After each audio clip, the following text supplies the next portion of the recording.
Avec la saison 1, la série était bien partie pour devenir l'un de mes coups de cœur de 2023. Mais est-ce que ça a été le cas avec la saison 2? Bon, vous l'aurez compris, aujourd'hui on va parler de la saison 2 de Heartstopper et clairement j'ai pas mal de choses à dire dessus. Mais avant ça, je vous invite à liker la vidéo et à vous abonner à la chaîne si c'est pas déjà fait, mais également à venir me suivre sur Instagram et TikTok étant donné que je poste également sur ces deux plateformes.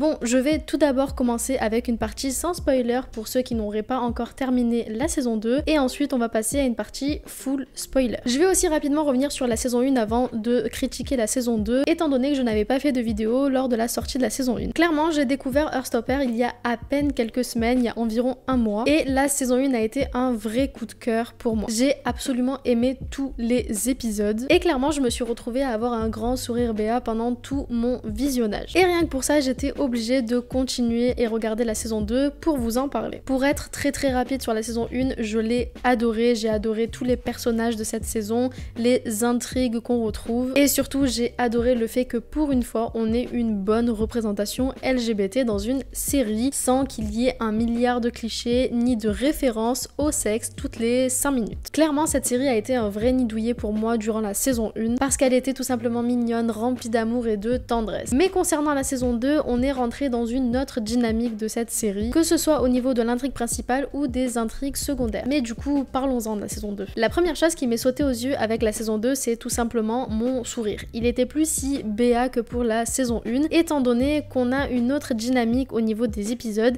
et surtout les thèmes abordés sont beaucoup moins légers et plus importants. Du coup, c'est pas forcément quelque chose de mauvais, bien au contraire, ça veut dire que la série grandit et prend une ampleur plus importante. La saison 2 va aborder des thèmes très larges et surtout des thèmes auxquels on peut à peu près tous s'identifier et comprendre. En fait, il s'agit plus d'une simple histoire d'amour entre Nick et Charlie avec de l'amitié saupoudrée tout autour. Là, on va rentrer dans une autre dimension des relations humaines au sens large. On va aborder des thèmes comme le coming out, la famille, les relations toxiques dans une famille, la tolérance, la dépression, les troubles alimentaires aussi, l'homophobie, l'harcèlement et toute la complexité de l'être humain. Et surtout, j'ai trouvé que ces sujets étaient extrêmement bien amenés au cours des épisodes et donc de cette saison 2. Avec cette saison 2, on se met clairement à apprécier de plus en plus les personnages principaux de la série et à aimer progressivement les nouveaux personnages qui apparaissent petit à petit. J'ai vraiment bien aimé le fait que tous les sujets soient amenés avec douceur, même les plus importants comme les troubles alimentaires par exemple, le harcèlement ou même le coming out et les difficultés que chacun peut trouver face à ce pas franchi. Et que pour certains ça peut être amené de manière très facile tandis que pour d'autres c'est quelque chose de beaucoup plus compliqué et qui demande beaucoup plus de temps. On peut clairement se retrouver dans pas mal des personnages et dans pas mal de leur vécu et c'est ça qui est chouette, c'est qu'on s'identifie vraiment à eux et ça rend la série et surtout cette saison 2 beaucoup plus humaine et surtout beaucoup plus réaliste. Et pour le coup c'est ce qui fait que clairement c'est devenu l'une de mes séries coup de cœur de l'année 2023. On va retrouver beaucoup de soutien à travers les personnages, que ce soit dans la sphère familiale, même si certains personnages c'est pas encore le cas,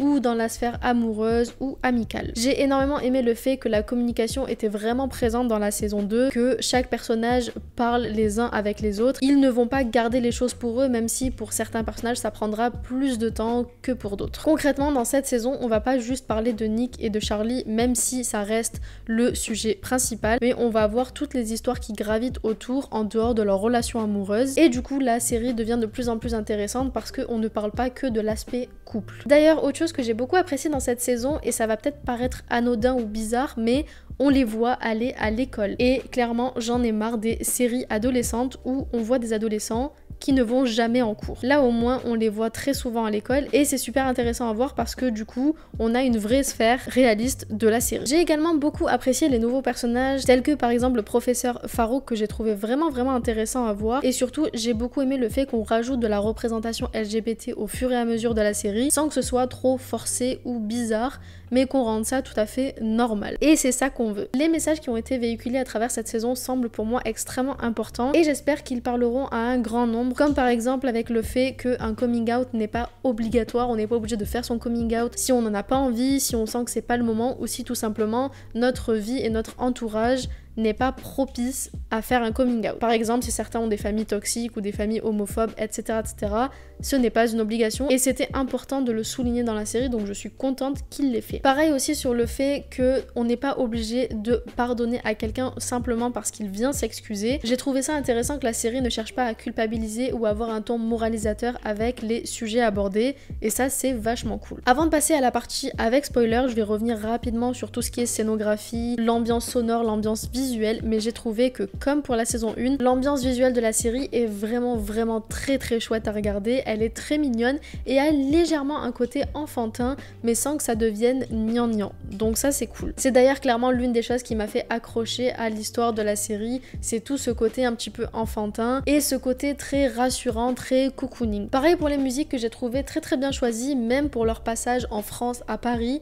étant donné que généralement dans les séries ils aiment bien mettre des musiques qu'on connaît pas, là ça n'a pas été forcément le cas, donc c'était très cool. On va passer maintenant à la partie avec spoiler, et pour commencer, je suis extrêmement étonnée d'avoir entendu Kit Connor parler en français, je m'y attendais pas du tout, et ça a été super chouette, carrément je regardais la série en français, je l'ai mis en VO pour pouvoir l'entendre parler français, parce que je trouvais ça trop intéressant. D'ailleurs si vous voulez des anecdotes un petit peu sur la série, eh bien mercredi prochain je sors un 20 faits sur Heartstopper, donc n'hésitez pas à être là. Donc pour cette partie spoiler, on va commencer par Tao et Ella, étant donné que je vais surtout m'attarder sur certains personnages, mais j'ai trouvé que leur relation était vraiment bien amenée. J'ai bien aimé le fait qu'au tout début de la saison 2, donc ça ne fonctionne pas forcément entre eux et que leur date soit gâché, tout simplement parce que les deux ont cherché à devenir autre chose que ce qu'ils étaient déjà, alors que s'ils sont tombés amoureux à la base, c'est parce qu'ils aimaient la personne qu'ils voyaient en face, et le fait de changer sous prétexte qu'ils ne sont plus amis et qu'ils deviennent amoureux, j'ai trouvé ça intéressant de complètement enlever ça et de faire comprendre qu'on peut très bien être amoureux tout en continuant à avoir la même relation amicale qu'on avait à la base. Et que du coup on peut très bien concilier le fait d'être amis et amoureux en même temps. Je sais pas si vous voyez ce que je veux dire. D'ailleurs en parlant de Tao, j'ai beaucoup aimé la progression de ce personnage dans cette saison que j'ai trouvé beaucoup plus intéressant.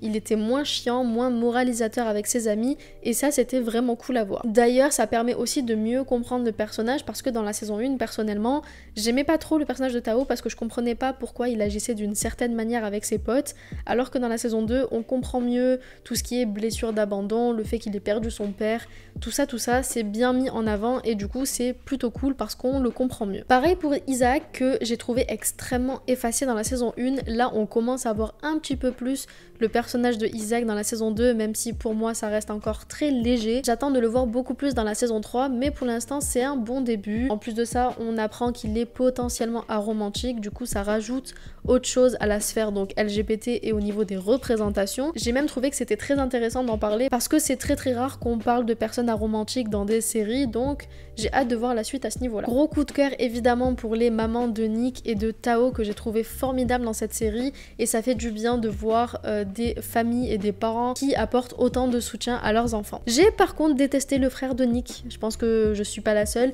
mais je l'ai trouvé insupportable. Pareil pour la mère de Darcy, mais en même temps je trouve ça important dans l'autre sens de montrer ces représentations là de certaines familles et de certains membres de la famille, parce que oui, dans la vraie vie on n'a pas que des familles qui sont extrêmement tolérantes et qui sont ok avec le fait que leurs enfants soient LGBT, on a aussi l'autre versant et j'ai trouvé ça intéressant de le mettre en avant. Pour finir avec le personnage de Ben, je vous avoue que je m'attendais à ce qu'il y ait une vraie transformation dans cette saison 2 au vu de comment a commencé cette saison, mais ça n'a pas été totalement le cas. On voit que Ben commence progressivement à changer, qu'il commence progressivement à se remettre en question par rapport aux actions qu'il a pu avoir par le passé, et j'espère en voir davantage dans la saison 3 parce que je pense que ce personnage peut être très intéressant sur un autre aspect donc de la communauté LGBT et du fait que certaines personnes ne peuvent tout simplement pas faire un coming out parce que c'est limite une question de vie ou de mort. Enfin, je sais pas si vous voyez ce que je veux dire, c'est pas forcément le cas pour Ben, on en apprend pas trop au niveau de sa famille, mais la manière dont il en parle, on a vraiment l'impression que si il le dit, ça pourrait être une catastrophe pour lui. Donc j'ai vraiment hâte de voir dans la saison 3 ce qui va se passer au niveau de ce personnage, parce que autant dans la saison 1 je le détestais, autant dans la saison 2 je l'apprécie pas non plus, mais j'attends de voir ce que ça va donner. Enfin bref, je vais m'arrêter là pour cette critique donc de la saison 2 de Heartstopper. N'hésitez pas vous à me dire en commentaire ce que vous avez pensé de cette saison, si vous avez aimé, pas aimé, s'il y a des choses dont je n'ai pas parlé que vous voudriez accentuer dans les commentaires, n'hésitez pas à le faire. Si la vidéo vous a plu, n'hésitez pas aussi à liker la vidéo et la partager, et bien évidemment de vous abonner à la chaîne. Pour ma part, je vous dis à mercredi pour le 20 faits sur Heartstopper et je vous fais plein de bisous. Ooh, I thought it'd be me and you. Oh,